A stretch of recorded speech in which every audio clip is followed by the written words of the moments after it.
I never thought a celebration brunch would become the moment everything changed. My sister Sandra was glowing as she raised her mimosa, surrounded by her marketing team colleagues celebrating her latest promotion. I sat quietly at the corner of the long table, watching her bask in the attention she'd always craved. The upscale restaurant buzzed with weekend energy, but all I could focus on was how natural this felt. Sandra at the center, me in the shadows. "To Sandra Martinez, our new creative director," her boss announced, and everyone cheered. Sandra beamed, her perfectly styled blonde hair catching the morning light streaming through the floor-to-ceiling windows. She looked every bit the successful corporate woman she'd worked so hard to become. I smiled and clapped along, genuinely happy for her success. Sandra had always been the golden child, straight A's, homecoming queen, full scholarship to Northwestern. Everything came naturally to her, while I was the weird little sister who preferred coding in my bedroom to going to parties. Growing up, our parents never missed an opportunity to highlight the differences between us. "Why can't you be more like Sandra?" became the soundtrack of my childhood. While she was winning debate tournaments and dating the quarterback, I was building websites for local businesses and teaching myself programming languages. My parents saw her achievements as family victories and my interests as peculiar hobbies that would never amount to anything. "Rebecca, you came." Sandra's voice cut through my memories. Her tone was bright, but there was something underneath it, the same condescending note I'd heard since childhood. "I wasn't sure you'd make it. Don't you usually spend Sundays working on your computer stuff?" Her colleagues turned to look at me, and I felt that familiar flush of being put on the spot. "I wanted to celebrate with you," I said simply. "This is a big achievement." "It really is," agreed Janet, Sandra's supervisor. "Sandra's campaign for the Morrison account increased their engagement by 340%. She's got a real gift for understanding what people want." Sandra practically glowed at the praise. "It's all about knowing your audience," she said, launching into an explanation of her strategy. I found myself genuinely impressed. Sandra really was talented at her job. She had this innate ability to tap into people's emotions and create content that resonated. As she talked, my phone buzzed discreetly. A text from my assistant. "Tech Vision Board meeting moved to Tuesday. Also, the Caldwell acquisition papers need your signature Monday morning." I quickly silenced the phone and slipped it back into my purse. "Always working," Sandra said, having noticed the interruption. "Seriously, Rebecca, when was the last time you just relaxed? Enjoyed life a little?" There it was again, that subtle dig wrapped in concern. "I enjoy my work," I replied. "But what kind of work is it exactly?" asked Marcus, one of Sandra's teammates. "Sandra mentioned you do something with computers?" Before I could answer, Sandra jumped in. "Rebecca's really into the technical side of things. Very behind-the-scenes type of work. She's always been more comfortable with machines than people." She laughed, but it wasn't entirely kind. I felt the familiar sting, but kept my expression neutral. This was Sandra's day, and I wasn't going to create drama. "I work in technology," I said simply. "That's so cool," said Marcus, seemingly oblivious to the underlying tension. "Like programming and stuff?" "Among other things," I replied. Sandra's smile tightened almost imperceptibly. She'd never liked it when I got positive attention, even casual interest from strangers. "Rebecca's always been the mysterious one in the family," she said with a laugh that sounded forced. "Very secretive about everything." The comment hung in the air, and I felt several pairs of eyes on me. Sandra had this talent for making my privacy sound like deception, my discretion like I was hiding something shameful. It was a skill she'd perfected over the years.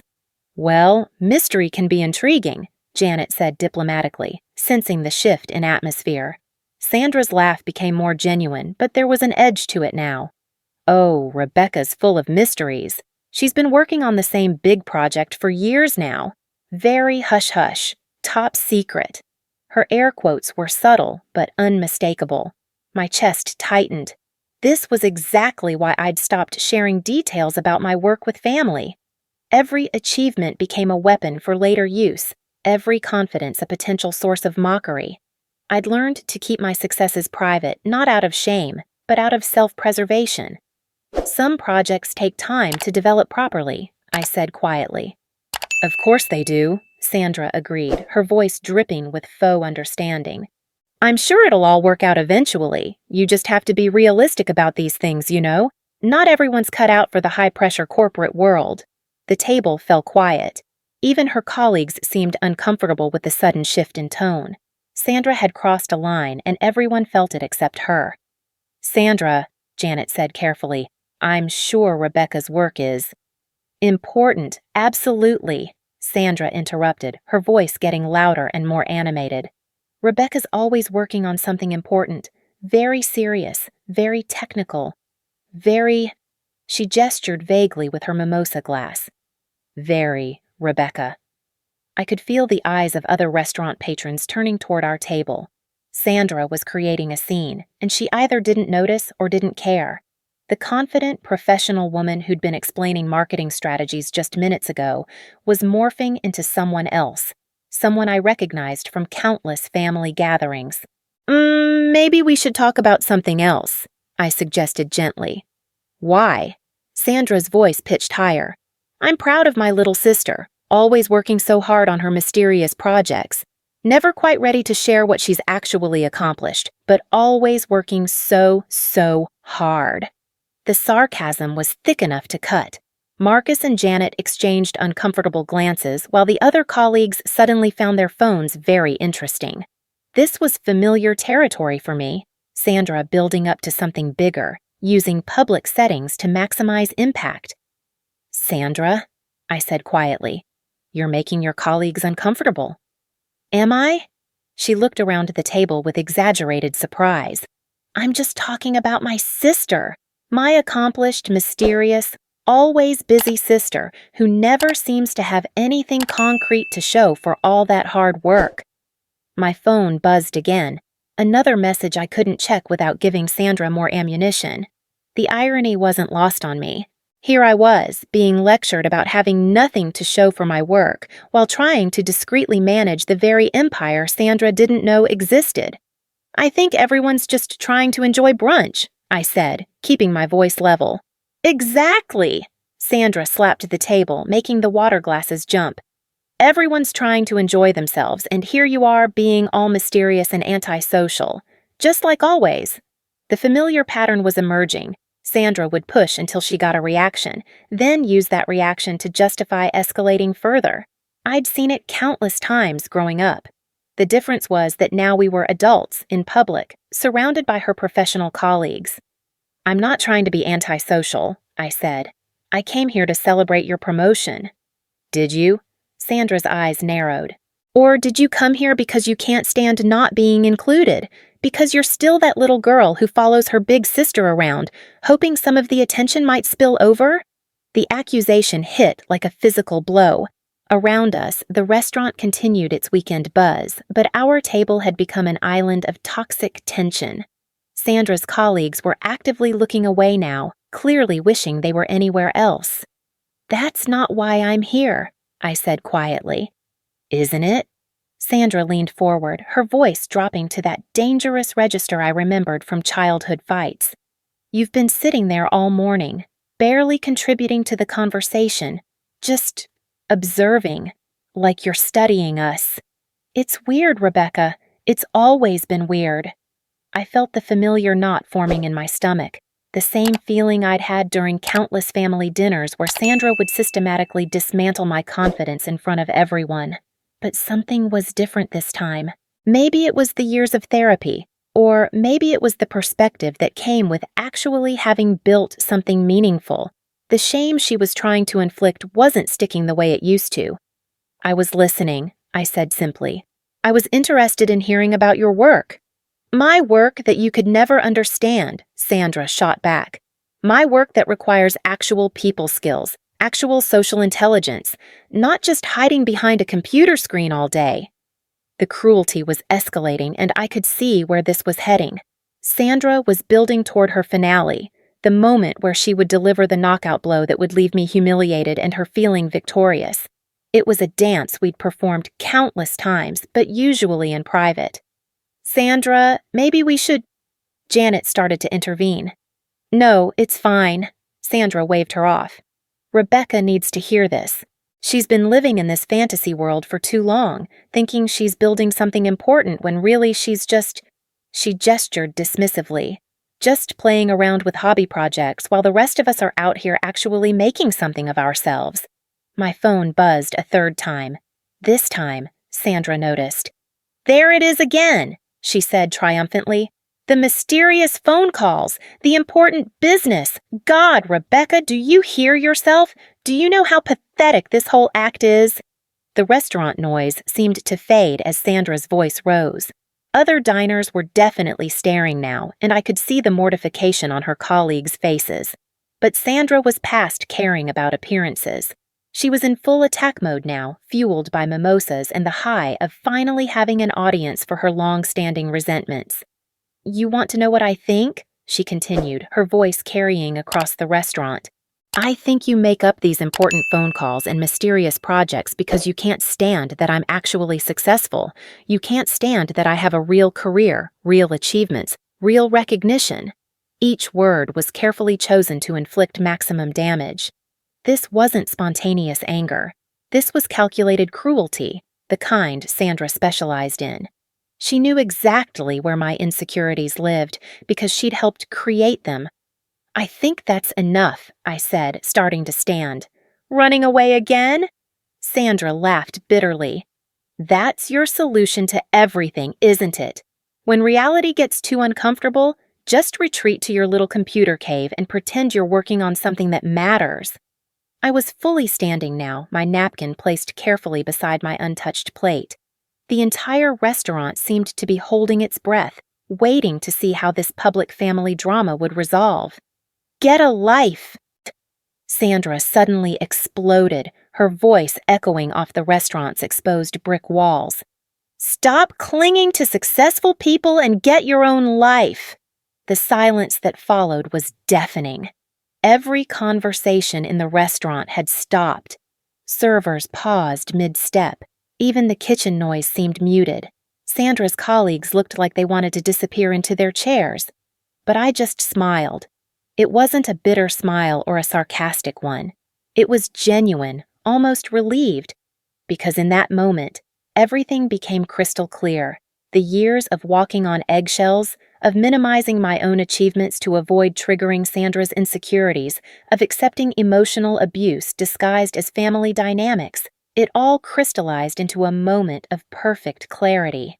You're absolutely right, Sandra, I said quietly, my voice carrying clearly in the sudden silence. I should get a life. I should stop clinging to successful people. I picked up my purse and pulled out my phone, glancing at the messages I'd been ignoring. Board meeting updates, acquisition approvals, strategic decisions that affected thousands of employees and millions in revenue. The weight of actual responsibility, real success, genuine achievement. I should definitely stop mixing business with family, I continued, looking directly at Sandra. Her face was flushed with triumph, convinced she'd finally put me in my place once and for all. You do that, she said with satisfaction. Maybe then you'll understand what actual success looks like. I nodded slowly, still smiling. Maybe I will. As I walked toward the restaurant exit, I could hear Sandra's voice behind me, lighter now, apologizing to her colleagues for the family drama. She was probably explaining how she'd finally given her delusional little sister the reality check she'd needed for years. What Sandra didn't know, what she couldn't possibly know, was that tomorrow morning she'd see my signature on her paycheck for the first time. She'd see my name on the acquisition papers that had made her promotion possible. She'd finally understand exactly whose success she'd been clinging to all along. But that revelation would have to wait until Monday. Today, Sandra could enjoy her moment of victory. She'd earned it, in a way. After all, she'd just solved a problem I'd been wrestling with for years, how to finally set appropriate boundaries between my business life and my family obligations. The cool morning air hit my face as I stepped outside, and I felt something I hadn't experienced in years around my family. Peace. For the first time, Sandra's cruelty hadn't diminished me. Instead, it had freed me. The drive home was a meditation in silence. I kept the radio off, needing space to process what had just happened. 35 years of accepting Sandra's emotional abuse, and it had taken a public humiliation in front of her colleagues to finally snap something into place. The familiar ache in my chest wasn't shame anymore. It was clarity. I pulled into my driveway and sat in the car for a moment, staring at the modest 2-story house I'd bought 5 years ago. Sandra had made snide comments about my starter home more than once, not knowing I'd paid cash for it while simultaneously closing my first major acquisition. The house wasn't about status. It was about peace, privacy, and the freedom to build something meaningful without constantly defending it to people who wouldn't understand. My phone rang as I was unlocking the front door. Rebecca Miller. "Hey boss, sorry to bother you on Sunday." It was David Chen, my chief operating officer. "Just wanted to confirm the Caldwell acquisition is still on schedule for Monday's announcement." "Absolutely. Has their team been briefed on the integration timeline?" "All set.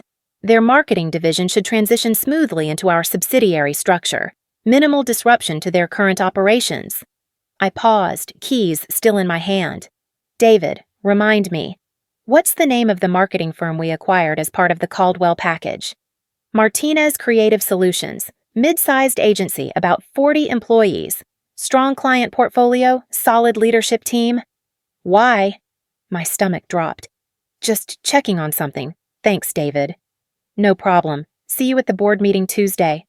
I hung up and leaned against my front door, the pieces clicking into place with sickening precision. Martinez Creative Solutions, Sandra Martinez. The promotion she'd been celebrating, the campaign success, the career trajectory she was so proud of.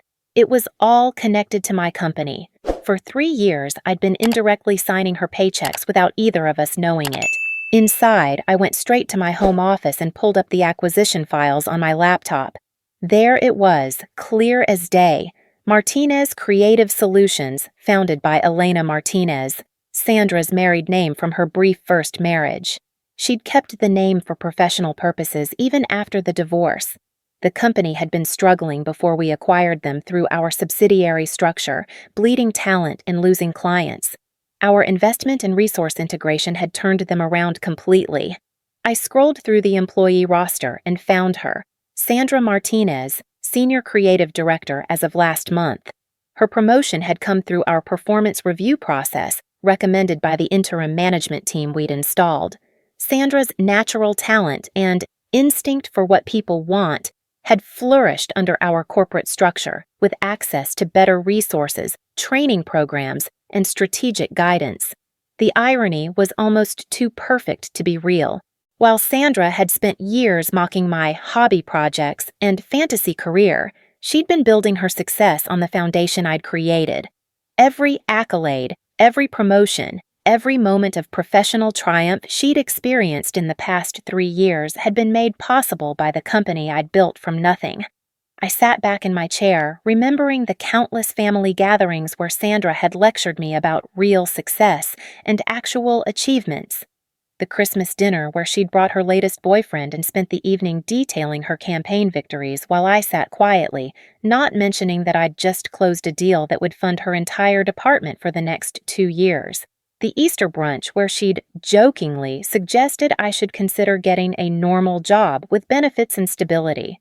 The cruelest part was how genuinely proud she'd been of what she thought was independent success. And in many ways, it was. Sandra was talented, dedicated, and hardworking. She'd earned her promotions through merit, but the platform that allowed her to shine, the resources that amplified her abilities, the stability that let her take creative risks, all of that existed because of what I'd built. I opened another file, Tech Vision Industries Corporate Structure. What started as a small software consulting business in my spare bedroom had grown into a technology conglomerate with diverse holdings across multiple industries. The growth had been methodical, strategic, and deliberately low profile. I'd learned early that success attracted the wrong kind of attention from family, so I'd built my empire quietly through shell companies and subsidiary structures that kept my name out of headlines. The decision to keep my success private hadn't been about shame or fear. It had been about protection. Growing up with Sandra had taught me that sharing good news was dangerous. Every achievement became a target for her insecurities. Every happiness became evidence of her own inadequacy. So I'd learned to celebrate quietly, to grow silently, to succeed without fanfare. But sitting in my office, looking at the evidence of Sandra's unwitting dependence on my success, I realized that my protective strategy had created its own problems. By hiding my achievements, I'd allowed her delusion of superiority to persist. I'd enabled her cruelty by never giving her a reason to question it. My therapist, Dr. Sarah Williams, had been working with me on this pattern for months. "Boundaries aren't walls," she'd said during our last session. "They're gates with clear rules about who gets to pass through and under what conditions." For years, I'd built walls instead of gates.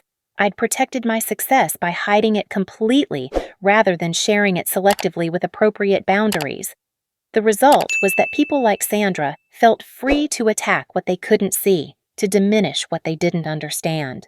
But today had changed something fundamental. Sandra's public humiliation hadn't just been cruel, it had been strategically designed to damage my professional reputation in front of her colleagues. She'd wanted them to see me as pathetic, unsuccessful, clinging to her achievements for validation. The calculation behind it was breathtaking. I pulled out my phone and found Dr. Williams' emergency contact information. She'd told me to call if I ever reached a breakthrough moment outside of our regular sessions. "Rebecca, what's going on?" Her voice was calm, professional, immediately present. "I think I'm ready to set some boundaries." "Tell me what happened." I walked her through the brunch confrontation, the discovery about Sandra's employment, the years of hidden success and public humiliation. Dr. Williams listened without interruption, occasionally making small sounds of understanding. "How are you feeling right now?" she asked when I finished. "Clear," I said, surprising myself with the certainty. "For the first time in years, I feel completely clear about what needs to happen." "What does that look like for you?" "Professional boundaries. If Sandra wants to work for my company, she needs to understand what that means. No more family exceptions, no more protecting her from reality." "And how would you implement that?" I was already formulating the plan as we spoke. Normal corporate protocols, scheduled meetings, proper documentation, clear reporting structures. She'll find out who I am the same way any employee would, through official channels. Not through a family confrontation? No. The certainty surprised me. This isn't about revenge or humiliation. This is about establishing appropriate professional boundaries. Sandra has built her career within my company structure. She deserves to know that, and I deserve to stop hiding it. What about the personal relationship? I considered this carefully. The personal relationship will have to adapt to the professional reality. Sandra can't continue attacking my career while benefiting from my company. Those boundaries need to be clear. That sounds like healthy boundary setting rather than retaliation. It is. For the first time, I'm not trying to protect Sandra from consequences or protect myself from her reactions. I'm just letting reality exist as it is. After hanging up with Dr. Williams, I spent the rest of Sunday reviewing Sandra's employment file and the corporate structure that connected us.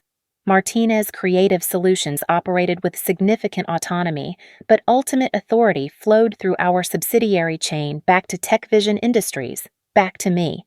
Sandra's promotion had been earned, but it had also been enabled by our corporate resources and strategic guidance. Her campaign successes had been amplified by our technology platforms and data analytics.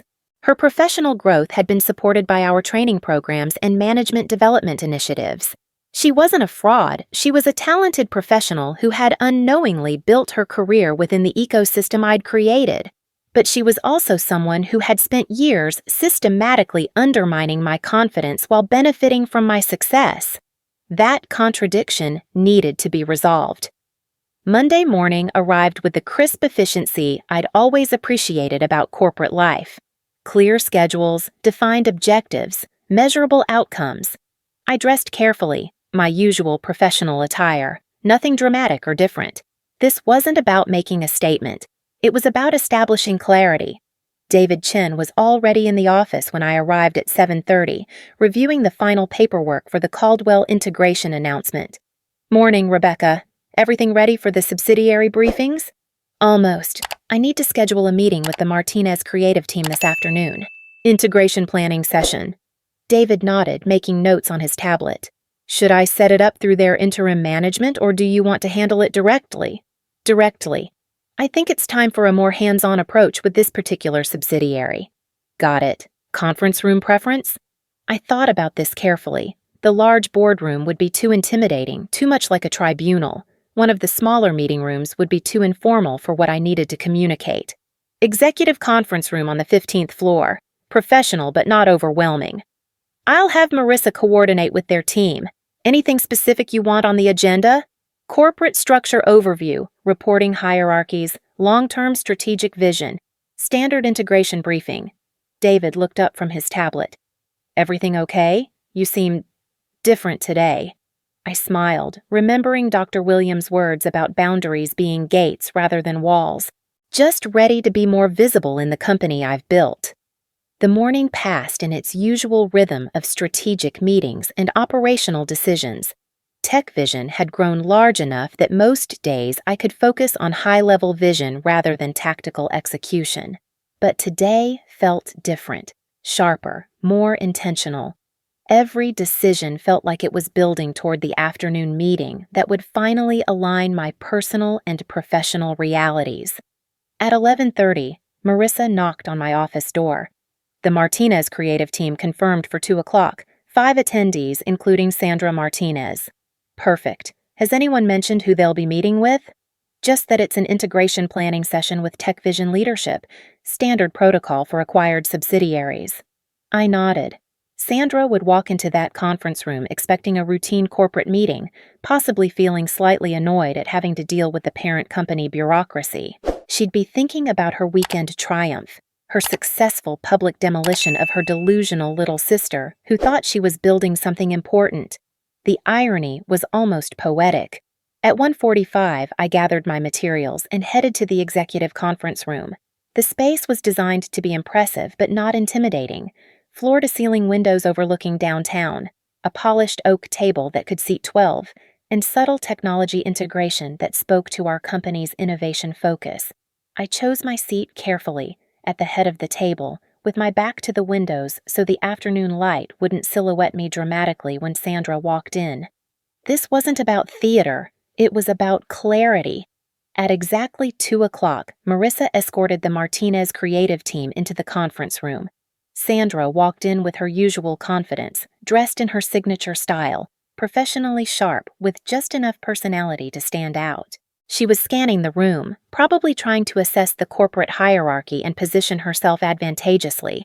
Her eyes swept past me initially, dismissing the woman at the head of the table as just another corporate executive. Then she froze. The recognition happened in slow motion. First confusion. What was her sister doing in a TechVision conference room? Then embarrassment. Had I somehow arranged this meeting to embarrass her professionally? Then the growing realization as her eyes took in my position at the table, the deference of her colleagues, the corporate materials spread in front of me. "Good afternoon," I said calmly, my voice carrying the same professional tone I used in every business meeting.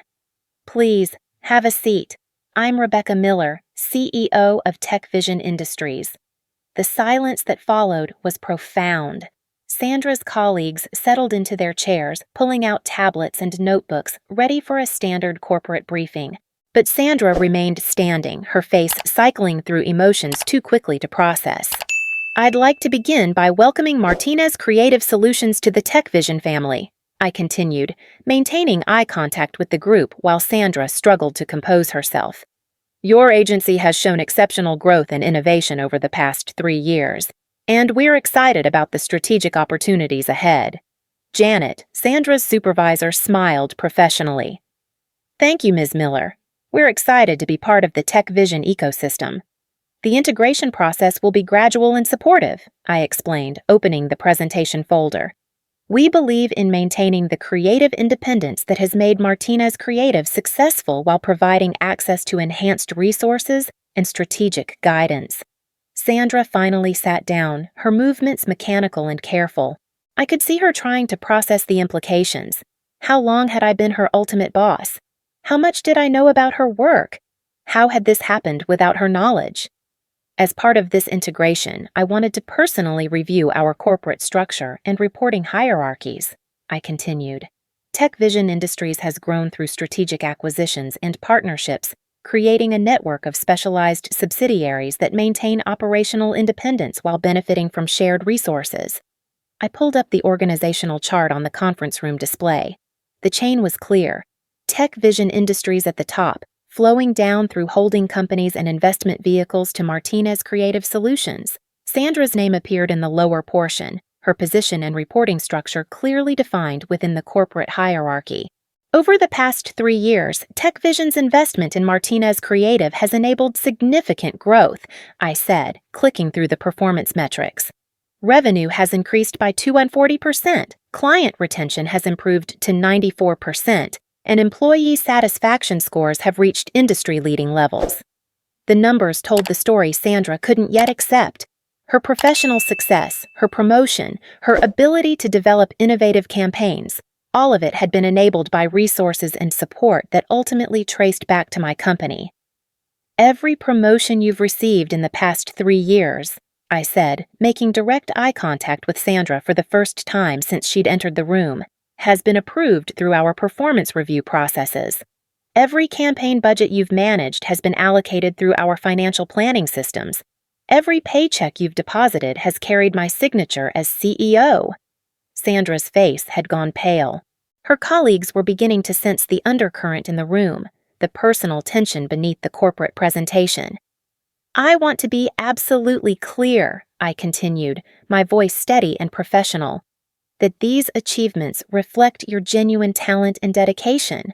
Merit-based advancement is a core value at TechVision Industries. Your success within our corporate structure has been earned, but the subtext was impossible to ignore. Sandra's independent success story was actually a collaboration she hadn't known existed. Her professional triumphs were real, but they'd been built on a foundation she'd dismissed as fantasy just 24 hours earlier. Ms. Miller, Janet said carefully, is there something specific about our team's performance that prompted this personal briefing? I smiled, appreciating her diplomatic attempt to diffuse the obvious tension. Not at all. This is part of our standard integration process for key subsidiaries. I believe in personal relationships with our most valuable team leaders. Sandra found her voice finally. How long has TechVision owned Martinez Creative? The acquisition was completed 3 years ago, I replied matter-of-factly. It was part of our expansion into creative services and marketing innovation. 3 years, Sandra repeated slowly. The timeline was sinking in. Every moment of professional pride, every celebration of independent achievement, every lecture about real success versus fantasy projects. The goal moving forward, I said, returning to the business agenda, is to enhance the collaboration between Martinez Creative and our other subsidiaries. We see significant opportunities for strategic partnerships and resource sharing. I outlined the integration plan with the same professional competence I brought to every acquisition: new reporting structures, enhanced technology access, expanded budget authority for proven performers like Sandra. It was a generous package that reflected the value we placed on retaining top talent. But beneath the corporate language was a transformation that went far beyond business. Sandra was discovering that her successful career existed within the ecosystem of her sister's achievements. The power dynamic that had defined our relationship for 35 years was inverting in real time.